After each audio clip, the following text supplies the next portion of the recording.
Bonjour, bienvenue à Prats Balaguer, je m'appelle Aria, et je vous invite à remonter le temps. Aujourd'hui, c'est à votre tour de partir à l'aventure pour découvrir tous les secrets de ce lieu.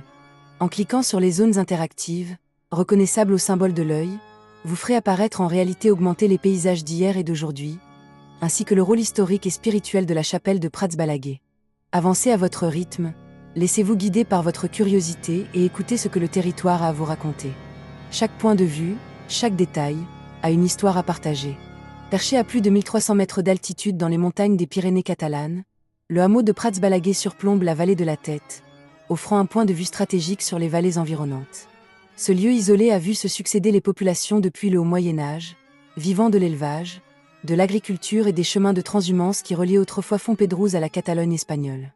Les ruines d'une tour à signaux et d'un ancien château médiéval rappellent son rôle défensif dans le réseau de surveillance de la région. À quelques pas du village, les sources d'eau chaude naturelle témoignent aussi de l'exploitation des richesses géothermiques par les communautés locales. Et dominant le hameau depuis un promontoire, l'église romane de la Trinité et Sainte-Marie, construite au Xe siècle, veille toujours sur le paysage et les histoires passées. Bonne visite et belle immersion au village de Prats Balaguer, avec Réal Illusion.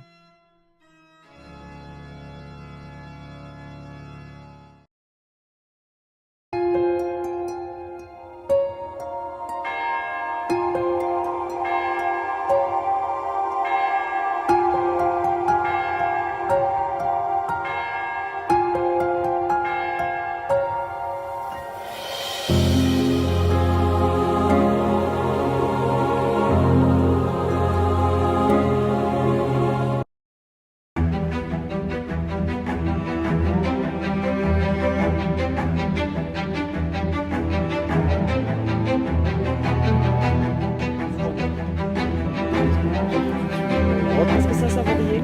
Ça se remplit d'eau et ça pète tout le temps. Ça pète tout le Là, temps. j'ai dit, on arrête tout. Ouais. Donc quand le chantier démarrera, en fait, c'est ici que Ah, qu'on c'est la commence. première- C'est ça, c'est la première étape. priorité. C'est absolument. déjà. Et après, du coup, ils enchaînent en faisant le décapage. Bon, sur Prats Balaguer, bon, c'est surtout le château, la tour et l'église qui est le plus important. Ensuite, bon, il y a les noms de lieux qui sont très importants.